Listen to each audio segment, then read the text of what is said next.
अच्छा, कल हमने सीएसएस को देखा था और फिर हमने एक प्रॉपर्टी एडिशनल देखी थी। वैसे तो कुछ प्रॉपर्टीज बड़ी कॉमन सी थी, जैसे कलर है, बैकग्राउंड कलर है, फॉन्ट साइज है। ये नाम से ज़ाहिर है कि क्या करती हैं। बैकग्राउंड का कलर चेंज कर देता है। कलर सिर्फ टेक्स्ट का कलर चेंज कर देता है, फॉन्ट का। फॉन्ट साइज, फॉन्ट के साइज को बड़ा या छोटा कर देता है। विड्थ हमने देखा था। ये सारी सीएसएस की प्रॉपर्टीज हैं। विड्थ क्या करती थी? किसी भी इमेज की विड्थ को बढ़ाना या कम करना। तो ये कल हमने तरीका देखा था। हमने ये कहा था जी कि सीएसएस को हम यहाँ नहीं लिखते क्योंकि यहाँ मैसअप हो जाता है। हमने कहा था सीएसएस को हम किधर लिखेंगे? हेड में लिखेंगे। लेकिन आप अज्यूम करें कि अभी सिर्फ 4 से 5 टैग्स मैंने लगाए हैं, तो सीएसएस फिर बहुत ज्यादा ग्रो कर रही है। तो ये यहाँ भी प्रॉब्लम क्रिएट करेगी। क्यों? क्योंकि अगर मुझे इस पे स्टाइल अप्लाई करना है तो मैं इसको यहाँ से कॉपी करूंगा, फिर स्क्रॉल करके ऊपर जाऊंगा। आप अज्यूम करेंगे अभी ये 39 लाइनें हैं।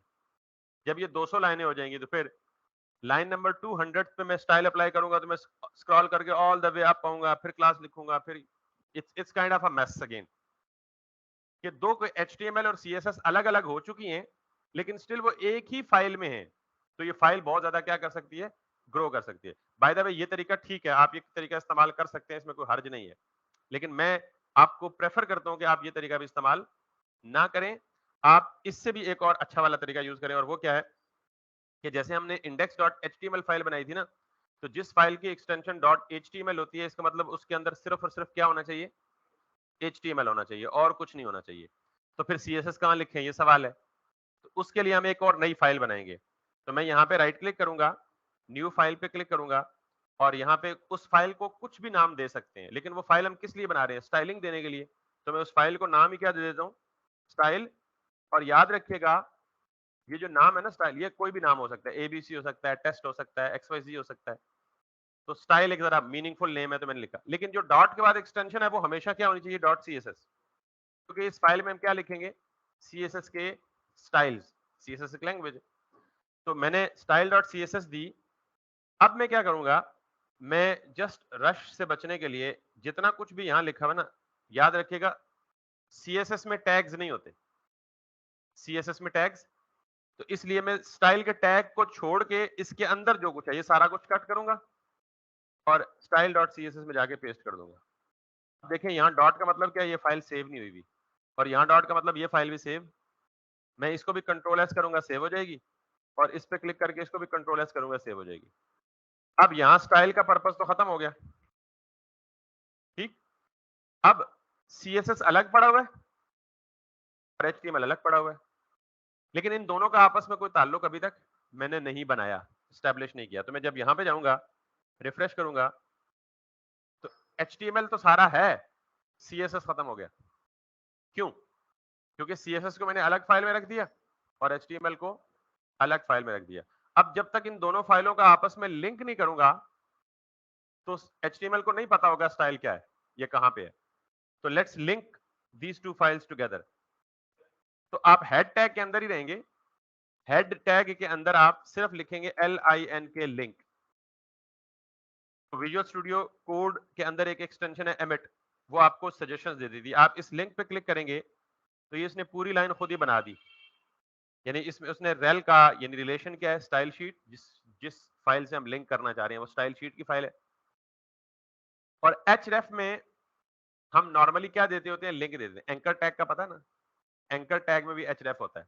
तो जहां भी href हो, href में क्या देते हैं? पाथ, किसी फाइल का पाथ, किसी इमेज का पाथ, किसी वेबसाइट के का एड्रेस, उसका पाथ। तो हम यहाँ पे क्या देंगे? आप सिर्फ लिखें स्लैश, या स्लैश ना भी लिखे तो इस केस में style.css। style.css क्या है? ये वो फाइल है जो हमने साथ अभी बना के रखी हुई है इसी फोल्डर में। ठीक है। तो अब मेरी CSS की फाइल अलग बनी है और मेरी HTML की फाइल अलग बनी है। इन दोनों को मैंने लिंक कर दिया कि मैंने HTML के हेड टैग में अंदर आके लिंक का टैग दिया और उसके href में उस फाइल का पाथ और नाम दे दिया जिस फाइल को मैं यहाँ लिंक करना चाहता हूँ। अब अगर मैं यहाँ जाऊंगा और इसको रिफ्रेश करूंगा तो वो सारे स्टाइल्स क्या हो गए? वापस आ गए। मैंने कोई स्पेशल काम तो नहीं किया, वही काम जो कल हुआ था वो हुआ, लेकिन उसको लिखने की जो अप्रोच है वो जरा ज्यादा अच्छी और प्रोफेशनल बता दी कि आप स्टाइल्स को कहाँ लिखेंगे? CSS की फाइल के अंदर। और HTML सारा का सारा कहाँ लिखेंगे? HTML की फाइल के अंदर। यहां तक क्लियर है सबको? ओके, अब जरा हम थोड़ा सा आगे चलते हैं। कल मैंने आपको कहा था कि टैग्स दो तरह के होते हैं बिहेवियर वाइज। एक ब्लॉक लेवल, यानी हर टैग की एक डिस्प्ले की प्रॉपर्टी होती है। वो डिस्प्ले की प्रॉपर्टी या तो ब्लॉक होती है या फिर इनलाइन होती है। हमें कैसे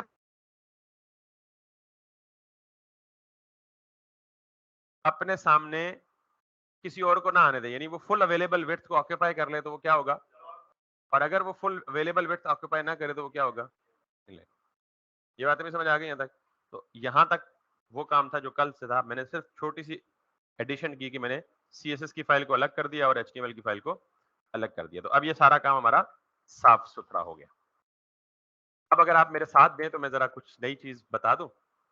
मैं अगेन साथ देने का इसलिए कह रहा हूं कि कुछ लोग कल नहीं आए थे और जो आए थे उन्होंने भी टास्क जमा नहीं कराया। तो मुझे नहीं पता कि आप अब तक मेरे साथ हैं या नहीं। तो आप प्लीज जो काम दिया जाए उसको फॉलो किया करें ताकि आपको प्रॉब्लम्स ना हो।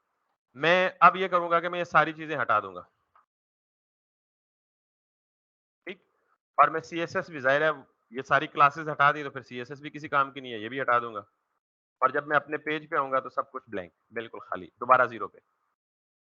इसलिए कि आज एक नई चीज और बहुत ही ज्यादा इंपॉर्टेंट चीज बतानी है। नॉर्मली जब आप किसी भी वेबसाइट को विजिट करते हैं ना, मैं अगर यूट्यूब की बात कर लूं, सबने देखी हुई है, बार बार देखी हुई है, रोजाना 3-4 मूवीज देखते होंगे या 2-3 गाने सुनते होंगे। अगर आप यहाँ पे देखें इस वेबसाइट पे, या कोई भी वेबसाइट आप ओपन कर सकते हैं, यूट्यूब जरा ज्यादा सिंपल है, मैं जरा कॉम्प्लेक्स वेबसाइट दिखाता हूँ आपको, दराज.पी के। अब इस वेबसाइट पे देखें तो ये जो पूरा एरिया है इसको हमने क्या बोला था, ये जिस एरिया को मैं हाईलाइट कर रहा हूँ, इस एरिया को, यानी जितने एरिया पे हमें डिजाइन डिस्प्ले होता है इसको हम क्या बोलते हैं, वेब पेज नहीं बोलते।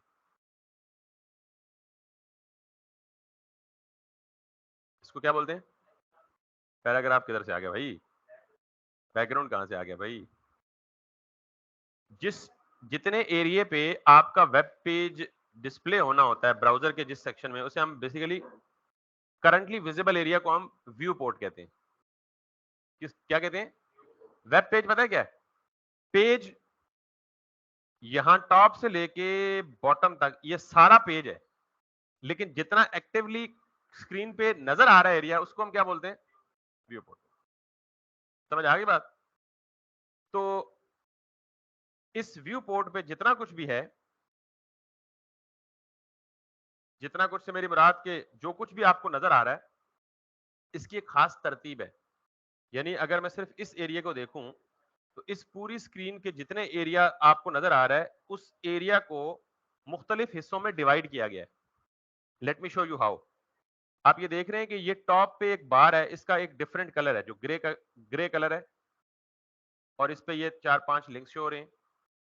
उसके बाद आप नीचे आए तो ये एक अगेन एक मेन्यू बार है जिसके मुख्तलिफ पार्ट्स हैं। उन पार्ट्स में क्या क्या चीज शामिल है, एक ये लोगो शामिल है, let me change the colour and then show you. एक इसमें लोगो शामिल है, एक इसमें सर्च बॉक्स शामिल है, एक ये वाला लोगो शामिल है, और एक ये वाला इमेज शामिल है।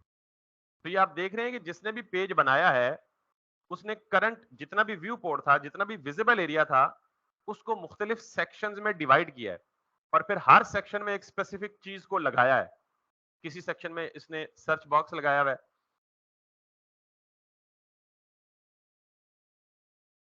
आप इस सेक्शन को देखें, इस पूरे सेक्शन में सिर्फ और सिर्फ क्या है, एक हेडिंग लगी हुई है। इस सेक्शन में देखें ये क्या लगा हुआ है, एक टाइमर लगा हुआ है, काउंटडाउन टाइमर, सेल इतने टाइम में एंड हो जाएगी। फिर इस एरिया में उसने एक प्रोडक्ट का डिस्प्ले दिया हुआ है, इस एरिया में उसने दूसरे प्रोडक्ट का डिस्प्ले दिया हुआ है, इस एरिया में उसने तीसरे प्रोडक्ट का display, and then this, and then this.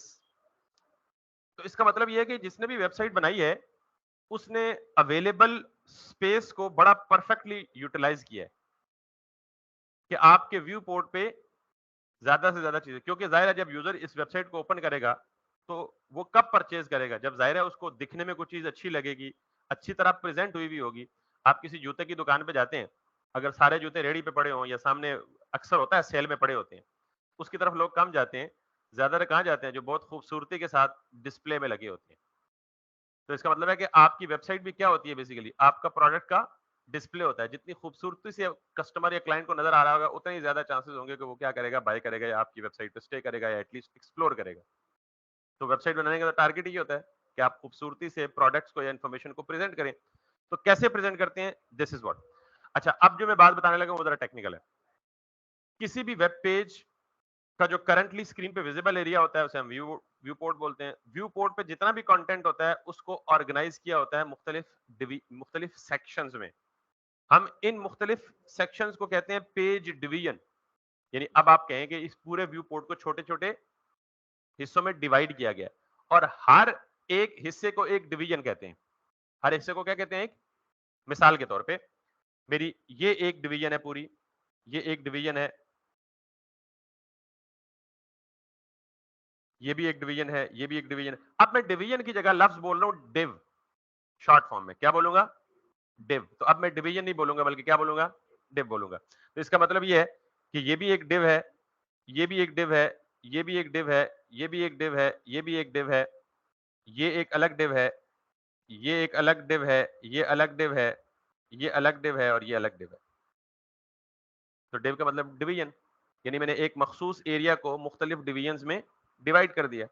ये बात समझ आ गई है। एक डिवीजन के अंदर फिर डिवीजन हो सकती है।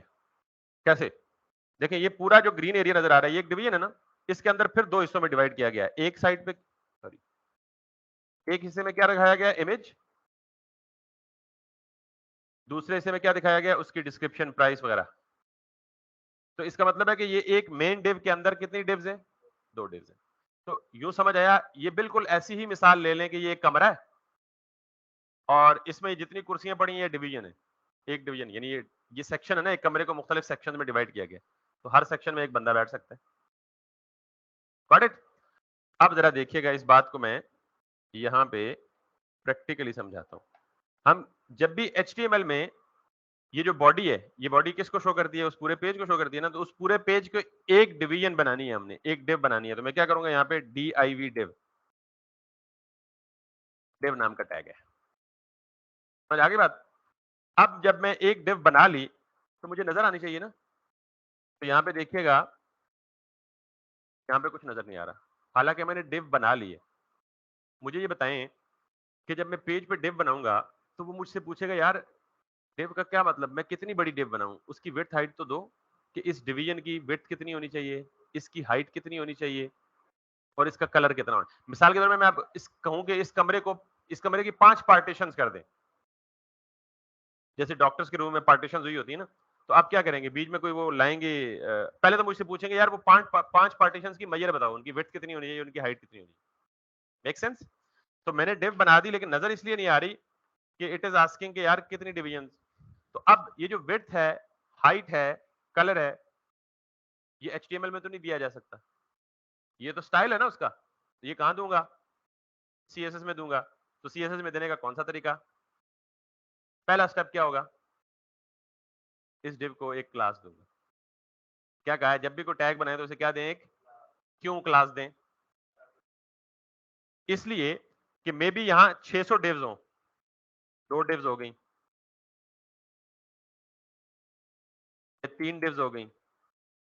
अब जब मैं किसी भी डिव को CSS में टारगेट करूंगा, वो सारी डिव्स टारगेट हो जाएंगी। मुझे तो सारों को नहीं करना, या सारों को करना भी है तो डिफरेंट तरीके से करना है। तो मैं क्या करूंगा, डिव को क्लास दूंगा। अब इस क्लास, वैसे मैंने कहा है जो क्लास के नेम क्या देने हैं वो भी मैं बताऊंगा, लेकिन फिलहाल मैं इसको क्या कह देता हूँ, सिर्फ टेस्ट। बाकियों को मिटा देता हूँ, सिर्फ मैं एक डिव के साथ पहले काम करना सिखाता हूँ। तो मैंने एक डिव बनाई, डिव का मतलब उस पूरे पेज का एक छोटा सा पोर्शन। अब वो पोर्शन कितने साइज का होगा ये भी मुझे बताना है, कहाँ बताना है, CSS में बताना है। CSS में जाने के लिए क्या करेंगे, पहले तो इसको क्या देंगे, क्लास। फिर हम यहाँ CSS में आएंगे और क्लास को टारगेट करने के लिए क्या करेंगे, डॉट, और आगे क्या करेंगे, क्लास का नेम विच इज टेस्ट। और ये अब मैं दूंगा जी, इसकी विड्थ कितनी होनी चाहिए, मैं कहता हूँ जी 200 पिक्सल हो जाए। इसकी हाइट कितनी होनी चाहिए, मैं कहता हूँ जी ये भी 200 पिक्सल हो जाए। कुछ भी साइज दे सकते हैं, अभी भी नजर नहीं आएगा। ये क्या बदतमीजी है, वो डिव बन गई है, उसकी विड्थ और हाइट भी 200-200 पिक्सल हो गई है, लेकिन वो जाहिर है उसका कलर कोई नहीं है, तो डिफॉल्ट कलर कौन सा शो होगा? जो बैकग्राउंड का कलर शो होगा। तो मैं देखने के लिए कि बनी है या नहीं बनी, क्या करूंगा, इसको बैकग्राउंड कलर भी दे दूंगा, बैकग्राउंड कलर रेड। और अब आप जब रिफ्रेश करेंगे इसको सेव करने के बाद, अब आपने पूरे पेज का एक छोटा सा हिस्सा जो है वो डिफाइन कर लिया। बात समझ आ गई है? समझ आ गई है जी? अच्छा, अब मैं एक और डिव बनाऊंगा।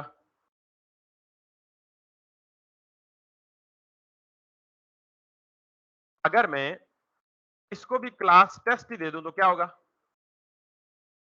दोनों की विड्थ भी सेम हो जाएगी, यानी जो स्टाइल मैंने एक दफा दिए हैं वो दोनों पे अप्लाई हो जाएंगे। अब जरा इंटरेस्टिंग बात देखिएगा, एक दो बन गई ना, ठीक। एक से ज्यादा इंटरेस्टिंग बातें, लेकिन पहले एक इंटरेस्टिंग बात का जिक्र करते हैं। ये आगे इतनी सारी जगह बची हुई है, तो जो दूसरी वाली डिव है वो उसके सामने क्यों नहीं आई?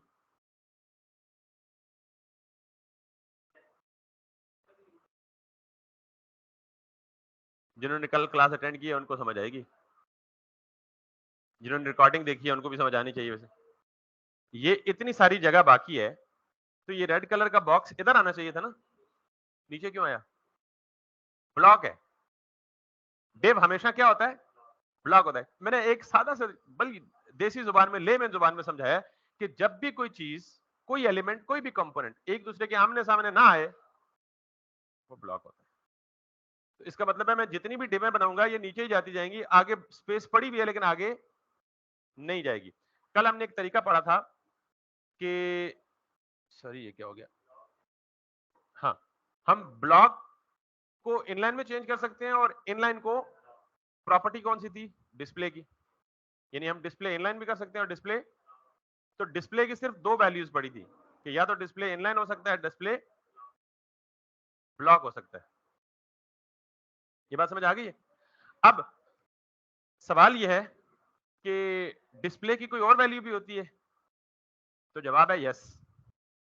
एक डिस्प्ले की तीसरी वैल्यू भी होती है, लेकिन उस वैल्यू से पहले हम दो तीन चीजें और देखेंगे।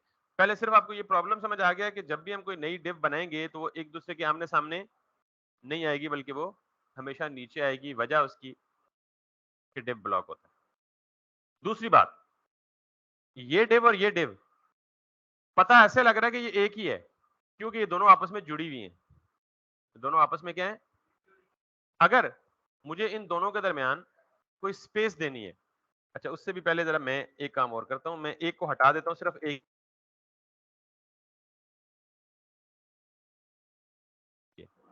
चाहता हूं कि ये लेफ्ट से थोड़ा सा राइट पे पुश हो जाए, या ऊपर से थोड़ी सी नीचे आ जाए। यानी मैं चाहता हूं कि ये जो डिव है, सॉरी ये जो डिव है रेड कलर की, ये यहां आ जाए, इस पॉइंट पे मुझे चाहिए, ठीक। तो किसी भी चीज में स्पेस क्रिएट, मैं अगर आपको कहूं जी यार कि गर्मी है, आप इनसे फासला रख के बैठे, तो आप क्या समझेंगे फासला किस साइड से होना चाहिए? अगर मैं सिर्फ कहूं कि फासला रखें, तो फिर आप चारों साइड के फासले की बात करेंगे, राइट, लेफ्ट, बैक, फ्रंट। समझ आ गई बात? और अगर मैं ये कहूं कि यार मार्जिन रख के बैठे, तो वही मतलब होगा ना। मार्जिन का मतलब क्या होता है कि आप उनसे मार्जिन रखें, मार्जिन का मतलब है कि थोड़ी सी स्पेस रख के बैठे, ऐसे ही है। तो इसका मतलब है कि जब हमें किसी भी वेब के एलिमेंट को एक एलिमेंट से दूसरे एलिमेंट तक का फासला बढ़ाना होता है, तो हम क्या क्या देते हैं यहाँ पे सीएसएस में आके? मार्जिन। अब कितना मार्जिन? आपको मैं कहूंगा 1 फुट 2 फुट। अब यहाँ 1 फुट 2 फुट वाला तो चक्कर नहीं है ना, यहाँ हम पिक्सल्स में देंगे। यहाँ कितना, क्या किस में देंगे? मैं कहता हूँ जी कि 100 पिक्सल्स। अब मैंने कहा सिर्फ मार्जिन रखो, तो ये कहां से मार्जिन रखेगा? लेफ्ट साइड से, राइट साइड से, टॉप से, बॉटम से? नहीं, मैंने कहा जब सिर्फ मार्जिन कहूंगा तो ये चारों साइड से कंसिडर करेगा, टॉप, राइट, बॉटम, लेफ्ट। तो मैं अगर यहां पे आऊं, इसने 100 पिक्सल टॉप से लिया, 100 पिक्सल लेफ्ट से लिया, 100 ही राइट से लिया, 100 ही बॉटम से लिया। राइट और बॉटम आपको नजर इसलिए नहीं आ रहे कि आगे कोई और एलिमेंट नहीं है। ग्रेट। अगर लेफ्ट या राइट से करना हो तो आप मार्जिन के बजाय सिर्फ क्या कर लें? मार्जिन लेफ्ट कर दें। अब ये देखिए कि टॉप से खत्म हो जाएगा, सिर्फ ये लेफ्ट साइड से 100 पिक्सल आ जाएगा। तो इसका मतलब है कि आप सिर्फ मार्जिन देंगे तो चारों साइड से होगा, टॉप से, राइट से, बॉटम से, लेफ्ट से। और अगर आपने किसी एक साइड से देना है तो फिर आप margin dash left, margin right, margin bottom, margin top अलग अलग दे सकते हैं। समझ आ गई ये बात? सबको समझ आ गई है? ये सिर्फ डिव के लिए नहीं है, ये हर एलिमेंट के लिए है। हर एलिमेंट को आप मार्जिन दे सकते हैं। मिसाल देता हूं, अगर मैं थोड़ी देर के लिए इस डिव को हटा दूं, यहां लिख दूं h1 और इसमें लिख दूं हेलो, हेलो आ गया। और यहां नीचे दोबारा लिख दूं हेलो अगेन। अब ये बताने की जरूरत तो नहीं है कि एक दूसरे के आमने सामने क्यों नहीं आए, क्योंकि दोनों क्या है, ब्लॉक लेवल है। ठीक है, अब मुझे इन दोनों में गैप चाहिए। मैं चाहता हूँ ये जो नीचे वाला हेलो है ये थोड़ा सा मजीद नीचे आ जाए। तो मैं क्या करूंगा, मैं पहले वाले H1 को टारगेट करके मार्जिन बॉटम दूं तब भी ठीक है, मैं दूसरे वाले को टारगेट करके मार्जिन टॉप दूं तब भी ठीक है। तो मैं क्या करूंगा, सबसे पहले क्लास, इसको क्लास भी H1 ही दे दें। तो यहां आके जब टारगेट करेंगे H1, तो H1 को क्या दें, मार्जिन बॉटम 400 पिक्सल्स।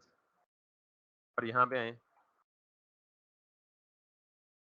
और अगर आप इस H1 को मार्जिन बॉटम भी दें और मार्जिन लेफ्ट भी दे दें,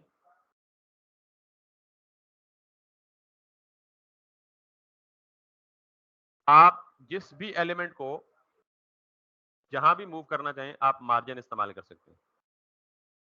बात समझ आ गई है? अब जरा वापस आते हैं, इस H1 को मिटाते हैं और इसको भी मिटाते हैं, बल्कि टेस्ट को वापस ले आते हैं कंट्रोल जी से, और ये टेस्ट भी 2 कर देते हैं। अब मुझे बताएं, ये जुड़े हुए हैं ना, ये लेफ्ट साइड से फासला क्यों आ रहा है? अब देखें दोनों की क्लास क्या है, टेस्ट और टेस्ट। तो जो कुछ भी मैं यहां दूंगा ये दोनों पे अप्लाई होगा, जो कुछ भी दूंगा वो। अगर मैं ये सिर्फ मार्जिन लेफ्ट हटा दूं, सिर्फ मार्जिन दे दूं 100 पिक्सल, तो ये कहां से उठाएगा, ये दोनों एलिमेंट्स चारों साइड से मार्जिन उठाएंगे। लेट्स सी, बात समझ आ गई? मार्जिन की बात समझ आ गई सबको? अब अगर मैं इसको कम कर दूं थोड़ा सा, मिसाल के तौर पे 20 कर दूं, और मैं यहां पे इसी टेस्ट को दोबारा कॉपी कर लूं, तो तीन बॉक्सेस बनेंगे, तीनों पे सेम स्टाइल अप्लाई होंगे। बात समझ आ गई है? अब हम करते हैं इन तीनों को आमने सामने लाने वाला काम। मैंने कहा है कि तीनों आमने सामने क्यों नहीं आ रहे, इसका रीजन पता लग गया, ये तीनों ब्लॉक है। जब भी आपने मल्टीपल एलिमेंट्स को एक दूसरे के आमने सामने लाना है, तो क्या करना है, इन सारों के ऊपर एक पेरेंट रखना है पहले। यानी मैं इनको कट करता हूं और एक और डिव बनाता हूं, उस डिव को क्या नाम दे देता हूं, क्लास टेस्ट पेरेंट। अगर आपने दो या दो से ज्यादा ब्लॉक लेवल एलिमेंट्स को आमने सामने लाना है, तो एक तरीका तो यह था कि आप डिस्प्ले इनलाइन कर दें, डिस्प्ले। लेकिन ये प्रॉपर्टी पढ़ाने के बाद मैं डिस्प्ले इनलाइन में और ये जो प्रॉपर्टी पढ़ा रहा हूं इनमें फर्क बताऊंगा। तो खैर, अगर आपके पास मल्टीपल डिव्स हैं या मल्टीपल बॉक्सेस हैं, वो ब्लॉक हैं, वो एक दूसरे के आमने सामने शो नहीं होंगी। अगर आपने उनको एक दूसरे के आमने सामने शो करना है तो 2 स्टेप्स करेंगे। स्टेप नंबर 1, जितने बॉक्सेस को आप आमने सामने शो करेंगे उन सारों को एक मजीद डिव के अंदर रैप कर दें, यानी उनके बाहर एक डिव लगा दें। स्टेप 1 मैंने लगा दी डिव, और उसको नाम क्या दे दिया, टेस्ट पेरेंट। नाम कुछ भी दे दें, क्लास का नाम आपकी चॉइस का होता है। अब मैं इस टेस्ट पेरेंट को यहां से पकड़ूंगा और सीएसएस में जाके, ये स्टेप 2 है। ऐसे इससे कोई फर्क नहीं पड़ता कि मैं टेस्ट पेरेंट नीचे लिख देता या ऊपर लिख देता, लेकिन हायरार्की है कि अब्बा जी पहले होने चाहिए एहतराम में। ठीक है, तो पेरेंट पहले होना चाहिए। स्टेप वन ये है कि जब आप मल्टीपल बॉक्सेस को आमने सामने शो करेंगे तो उनको पहले क्या कर लें, एक डिव में रैप कर लें, यानी उनके एक पेरेंट डिव बना लें। बना ली। दूसरा स्टेप ये है कि उसको जाके एक प्रॉपर्टी दें, डिस्प्ले, और डिस्प्ले ब्लॉक नहीं बल्कि डिस्प्ले फ्लेक्स। अब आपने डिस्प्ले की तीन प्रॉपर्टीज पढ़ ली हैं, डिस्प्ले इनलाइन, डिस्प्ले ब्लॉक और डिस्प्ले फ्लेक्स। फ्लेक्स का मतलब है फ्लेक्सिबल। जब मैं सिर्फ पेरेंट को फ्लेक्स दूंगा, बूम, जादू हो गया। अब अगर मैं इसी पेरेंट के अंदर, याद रखिएगा, पेरेंट के अंदर इसको एक दफा फिर कॉपी पेस्ट करता हूं, तो बॉक्सेस हो जाएंगे कितने, और ये चारों आमने सामने। तो अगर मल्टीपल एलिमेंट्स को आपने आमने सामने शो करना है तो उनको एक पेरेंट डिव में रैप करें और पेरेंट को जाके क्या दे दें, डिस्प्ले फ्लेक्स। समझ आ गई बात? अब मुझे ये बताएं कि अगर मैं इनमें तस्वीरें लगा दूं, नीचे हेडिंग लिख दूं, तो ये ऐसी चीज नहीं बन जाएगी? ऐसी ही बन जाएगी ना? ऐसी ही बन जाएगी, ऐसी, ऐसी, ऐसी, ऐसी। तो मोर और लेस हमें जो चीज चाहिए, रिक्वायर्ड है, वो तकरीबन हम उसके करीब जाने की कोशिश कर रहे हैं। ये बात समझ आ गई है? किसी को ना समझ आई हो?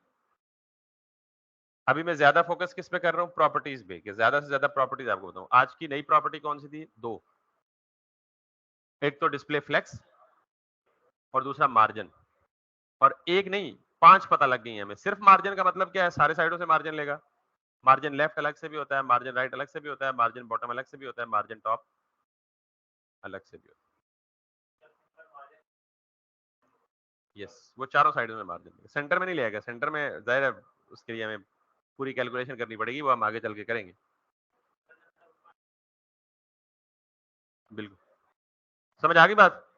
अब तक ये हमारे रेड कलर के,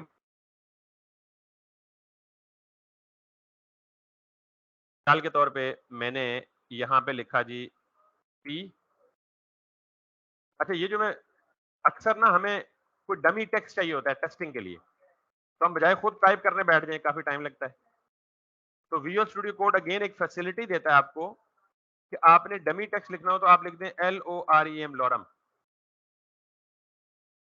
और यहां से टैब की प्रेस कर दें, टैब टैब। तो ये खुद ही सैंपल टेक्स्ट क्रिएट कर देगा हमारे लिए। समझ आ गई बात? अगेन, जब आप लॉरम लिखेंगे ना, तो अभी जैसे आपने देखा था ये टेक्स्ट एक ही लाइन में ग्रो कर रहा था ऑल द वे राइट, तो मैंने ऑल्ट जी किया इसको रैप करने के लिए, ऑल्ट जी। एनीवेज, अब जरा देखिएगा होगा क्या। मैंने वो टेक्स्ट लिखा, वो इस पैराग्राफ के, वो इस डिव के अंदर आ गया। मैंने इसी तरह इधर जाके इसमें भी पी लिखा और लॉरम लिखा, रिफ्रेश किया, इसके अंदर भी आ गया। मैं इसी तरह इधर गया, पी लिखा, लॉरम लिखा, इसके अंदर भी टेक्स्ट आ गया, और आखिरी में हम तस्वीर डाल देते हैं। मैंने लिखा इमेज pic.png।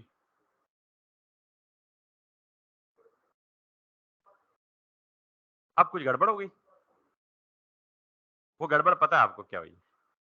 नहीं पता तो मैं एक्सप्लेन करता हूँ। मेरा जो बॉक्स है उसकी विड्थ और हाइट फिक्स है, 200 बाय 200। लेकिन मेरी जो तस्वीर है वो साइज में बड़ी है। तो जाहिर है एक तस्वीर जिसका साइज क्या है, जरा देख लेते हैं।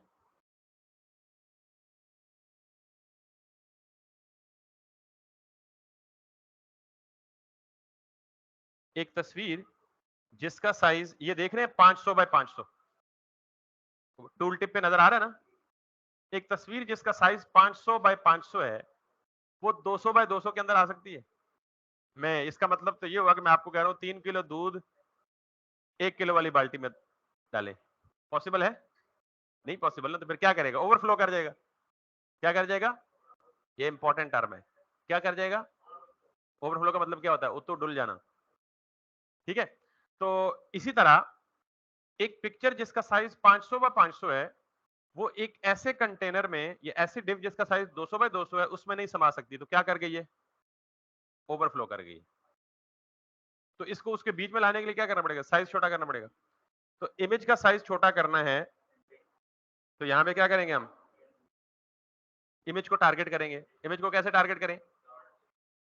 डॉट क्लास नेम दें। इमेज को तो क्लास नेम दिया ही नहीं हमने, तो पहले यहां क्या करेंगे? क्लास img या कुछ भी कह दें या पिक कह दें व्हाट्सएवर। तो अब जाके क्या करेंगे? डॉट img और इसको क्या देंगे? विड्थ 200 पिक्सल्स या उस बॉक्स जितनी दे दें। अब आप कहेंगे यार हाइट तो मैंने दी नहीं।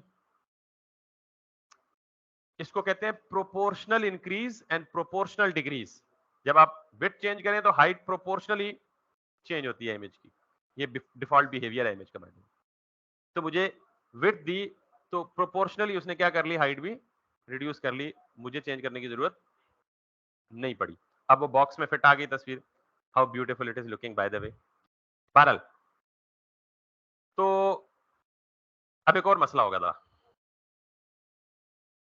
बता दूं मसला या यहां तक बहुत है? मसला ये होगा कि मैंने ये जो पैराग्राफ लिखा है ना, मैं इस पैराग्राफ को थोड़ा बड़ा कर देता हूं, यानी पहले वाले को, इसी को कॉपी करता हूं और एक दफा नीचे पेस्ट कर देता हूं। ये पैराग्राफ हो गया बड़ा। अब क्या हो गया? ये क्या हुआ है? ग्रेट। मैं बस ये लफ्ज सुनना चाह रहा था आपसे। क्या हो गया? ओवरफ्लो हो गया। अच्छा, ये ओवरफ्लो कब होता है? जब एक चीज की कैपेसिटी कम हो और हम उसमें उसकी कैपेसिटी से ज्यादा कोई चीज डाल दें, ओवरफ्लो कर जाती है। इस ओवरफ्लो से बचने के लिए नॉर्मली नॉर्मली हम ये कोशिश करते हैं कि हम किसी भी चीज की हाइट को मेंशन ही ना करें, किसी भी चीज को हाइट ना दें। तो हाइट नहीं देंगे तो क्या होगा? देखिएगा जरा आप, ये ओवरफ्लो का हल, एक हल तो ये है कि मैं हाइट को बढ़ा के 500 कर दूं, 600 कर दूं, 700 कर दूं, लेकिन यार मुझे तो नहीं पता ये कंटेंट आज इतना है, कल इससे भी डबल हो जाए, फिर ओवरफ्लो कर जाएगा। तो मैं क्या करूंगा? नॉर्मली आप कोशिश करेंगे कि आप किसी भी चीज को हाइट नहीं देंगे। नॉर्मली कुछ एक्सेप्शन केसेस हैं जब हम हाइट नहीं देंगे। इंटरेस्टिंग कि जितना कंटेंट आएगा, हाइट उसके मुताबिक खुद ही क्या करती जाएगी? ग्रो करती जाएगी। बात समझ आ गई है? अब आप कहेंगे यार कंटेंट तो सिर्फ पहले में ज्यादा हुआ, बाकी क्यों ग्रो किए? ये फ्लेक्स की वजह से है कि फ्लेक्स के जितने चिल्ड्रन होते हैं वो एक साथ ग्रो करते हैं। ठीक है, इन चीजों को भी ओवरकम करेंगे ऑब्वियसली, लेकिन आपको ये पता होना चाहिए कि फ्लेक्स के जितने चिल्ड्रन होंगे वो एक साथ ग्रो करेंगे। यानी एक ग्रो करेगा तो बाकी भी ग्रो करेंगे, उनमें इत्तेफाक है। वो प्यारे भाई है। बात समझ आ गई जी? तो आज मैंने आपको मजीद सीएसएस की प्रॉपर्टीज के बारे में तारुफ दिया है। कौन कौन सी है जी? Display flex. इसके लिए कंडीशन है कि डिस्प्ले फ्लेक्स किसको देनी चाहिए? पेरेंट को। और वो असर किस पे करेगी? चिल्ड्रन पे, कि चिल्ड्रन को अलाइन कर देगी। समझ आई बात? दूसरी बात मैंने ये बताई है कि जब आप किसी भी कंटेनर का साइज छोटा हो और उसमें जो कंटेंट है वो बड़े साइज का हो, तो वो कंटेनर को ओवरफ्लो कर जाता है। क्या कर जाता है? ये लफ्ज ओवरफ्लो इंपॉर्टेंट है, क्योंकि आगे ओवरफ्लो नाम की एक प्रॉपर्टी भी है, वो तभी समझ आएगी जब आपको ये समझ आएगा कि ओवरफ्लो भला क्या होती है। तीसरी चीज मैंने आपको ये बताई है कि नॉर्मली आप जब किसी चीज की हाइट को फिक्स कर देते हैं, मसला फिर क्या होता है कि ओवरफ्लो करने के चांसेस ज्यादा होते हैं। तो आप हाइट दें ही ना, तो फिर जितना कंटेंट आएगा उतनी हाइट खुद ही क्या करती जाएगी? ग्रो करती जाएगी। ये सारी बातें आपके रिकॉर्ड भी हो चुकी हैं और आपने ये बेसिक सा लेआउट इस तरह का ट्राई करना है। आपको पता है हमारी हफ्ते में 4 क्लासेस होती हैं, Monday through Thursday. Friday, Saturday और संडे हमारी क्लास नहीं होती।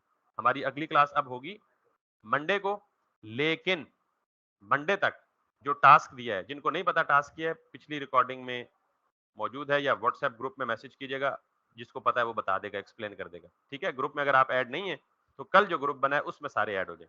परसों वाला डिस्कार्ड हो गया। ठीक है, मंडे को आपका ये टास्क चेक होगा, CSS HTML का जो बेसिक दिया था सीवी वाला वो, और फिर एग्जैक्टली यही चीज आपने बनानी है जो मैंने बनाई है, और तुक्का नहीं लगाना, रट्टा नहीं लगाना, समझना है इस चीज को। 3 दिन है आपके पास जी, दोबारा रीमेक करें। आपने वही चीज कोशिश करें डिव से बनाए, आप टेबल को छोड़ के सब कुछ एज इट इज, लेकिन आप टेबल से ना बनाए, आप डिव्स और फ्लेक्स से बनाए। बात समझ आ गई जी? मंडे को आपकी क्लास होगी सेम टाइम में। टाइमिंग की पाबंदी जरूरी है, ये मैं आपको बार बार रिक्वेस्ट कर रहा हूँ कि 3 से ऊपर नहीं।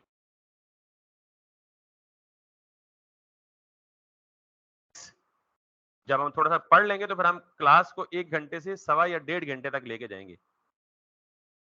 ठीक है, अभी इसलिए मैं घंटे या घंटे से भी कम लिमिट में रिस्ट्रिक्ट कर रहा हूँ खुद को, कि मैं आपको अपने लेवल पे लाना चाह रहा हूँ। तो वंस आप प्रैक्टिस करेंगे, आपकी बेसिक्स क्लियर हो जाएंगी, तो फिर हमारी क्लास की टाइमिंग सवा घंटा 1.5 घंटे तक चली जाएगी। ठीक है जी? और जिन्होंने टास्क नहीं बनाया वो यहाँ बैठेंगे, टास्क बनाएंगे और फिर छुट्टी करेंगे। Thank you.